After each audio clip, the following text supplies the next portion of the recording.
Welcome to another episode with Bufflunch. Some of you suggested that we come and try Chelo, the Persian kitchen and bar in Sutton Coldfield, so here we are.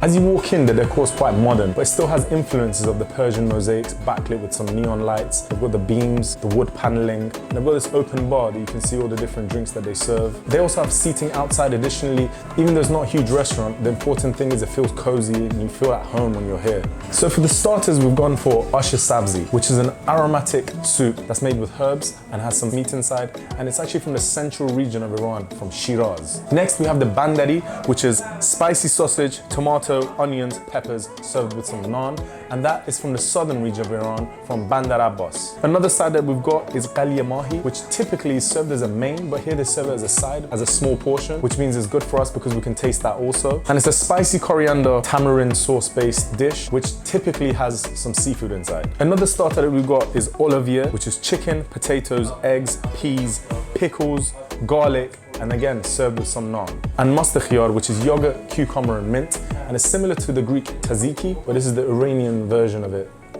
They actually make their lavash bread fresh here, so we're really excited to try that. And a lot of the dishes actually served with lavash. For the mains, the first thing we've got is the Ghormeh Sabzi, and that's a stew with kidney beans, spinach, fenugreek, turmeric, parsley, coriander, chives with some slow-cooked lamb shoulder in there, typically served with rice. We also have Mahi, which is a slow-cooked lamb shank, and it comes with the rice which has broad beans and dill inside. We also got the kebab torsh, which is a lamb fillet with pomegranate and walnuts. Now with every customer that comes, they give this zaytun parva there as a complimentary starter, which is olives with pomegranate sauce and garlic and walnuts. Wow.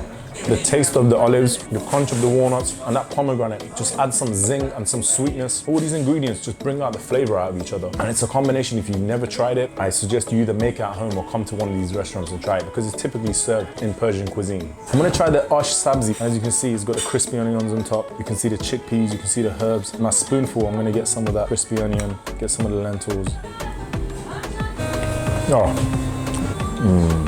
It's super creamy. The herbs add such a nice flavor to it. The crispy onions add a smoky flavor on top, crunchy, add a nice texture profile to it, and a slow-cooked pulled lamb that's in there. Even though it's mixed in, the taste definitely comes through, and you can tell that there's meat in that dish that you're tasting. Next, I'm gonna try the Bandari. As you can see, the sausage is in there, the peppers are in there, the onions, and again, it's served with the bread of your choice. I love that. The sausage is nice and spicy, very flavorsome. The garlic, the peppers, the tomato, the onion have all just merged into one, and each adding their own complexity to the flavor. That bread is such a nice vehicle to hold everything together. Absolutely amazing. I love that. Now this is the Olivieh served with the Bandari bread this time. As you can see, you've got the peas in there, the gherkins, the chicken.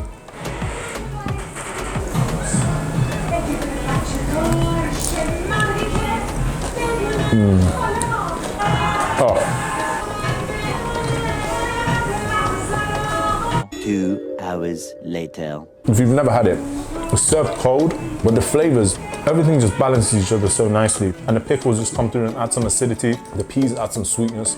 You can bite through that chicken, even though it's cooked and shredded inside. The taste of the egg is slightly there, but it's so unique and served with that bread. It's thicker than the lavash bread, but the taste just works so well, especially with that sesame.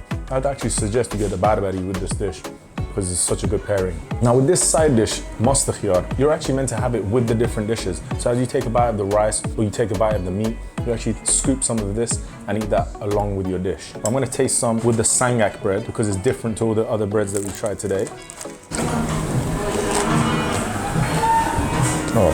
That's one of my favorite side dishes, just because it's so refreshing. The mint comes through, the coolness of the cucumber's there, and when you sometimes get that raisin in one of your bites, that hint of sweetness just works so well with that mint and yogurt. And the bread, again, the texture completely different from the other two breads. Even though it has some sesame on top, the taste and texture is completely different. And here we've got the slow-cooked lamb shank, some crispy onions on top, the Ghalieh gosht. I'm just gonna break into it so you see how soft that is. And as you can see, I don't even need to put any effort, and it's just falling apart so nicely. You can tell the meat's been slow cooked for a very long time. Some crispy onions on top, and just look at the meat, like Doesn't get any better than that. Now you get some meat sauce with it as well, so I'm gonna rejuice this meat. It's like a jus, and this is the sauce that the meat was cooked in. Oh my gosh. Oh my God! Wow! I'm honestly not being biased because I've had this so many times, but the meat marinated so nicely. The flavors work so well with that lamb shank, falling apart in my mouth, but it's still a nice little bite to it. And for me personally, meat on the bone is always nice. So the dill rice with the broad beans just pairs so nicely with that meat, and the flavors complement each other so well. If you've never had a dish like this, please give this one a go. You'll be pleasantly surprised of how amazing this lamb shank is with the rice. Oh. I'm gonna go for the kebab torsh next. I've actually never had this dish before, so I'm really excited to try it for the first time along with you guys.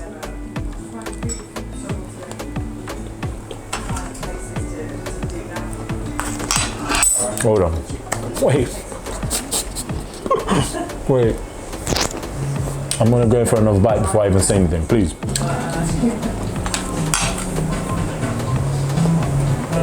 Why have I never had this before? Why? Why? Why? Why? Why? I'm so annoyed. I'm so annoyed right now. This dish has been hiding from me all my life, and I'm gonna tell you guys now, this might be my new favorite Iranian dish. The meat, extremely tender, cooked to perfection. The taste is fabulous. The pomegranate molasses works so well with that meat. The walnuts add some earthiness to it. The pomegranates add some burst of sweetness and some citrus in there. The meat is crispy on the outside and so tender inside. The char flavor comes through, and I'm amazed I can talk about that dish all day. There's so much happening in your mouth, and it's outstanding. It's amazing, and I can't believe I've never tried this before. And that's genuinely, I'm upset because I feel like I've wasted so many years not trying this dish. Wow, please just try it and just tell me what you think, because I'm not exaggerating of how nice that dish is. Oh, my favorite dish so far. That is peck. So with the Ghalieh Mahi, which we ordered as a side, the head chef and the owner was kind enough to give it to us as a main, so we have more of it to try. Now, typically with Iranian rice, they give you this butter with it, and you can just add the butter and you just mix it all in, and it just makes the rice more moist and more buttery. And as you can see, there's chunks of fish in here. There's some of the crispy onions again, and this is a tamarind-based sauce that's in here.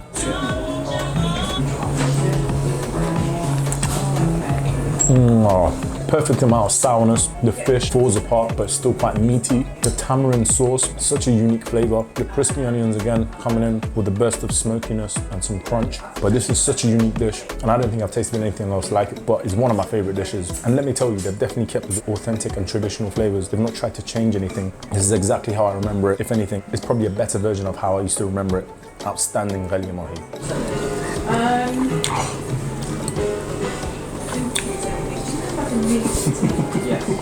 And finally, the Ghormeh Sabzi. Now this typically in an Iranian household is the usual favorite, and one that I personally love also. You've got the lamb shoulder, the kidney beans, the spinach, the fenugreek, the turmeric, the parsley, the coriander, the chives, and it's all meshed into one amazing stew.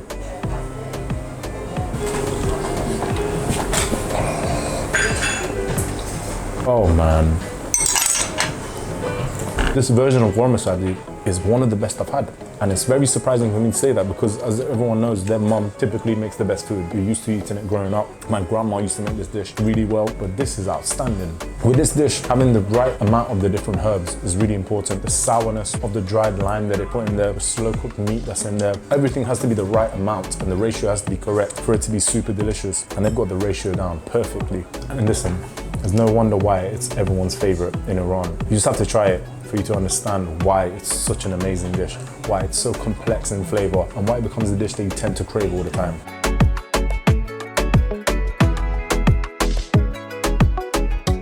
Normally, I would stop recording and I'll eat with the cameraman. Let me go down memory lane and just enjoy this food by myself. Go, go, go, go, go. What are you back for? Man.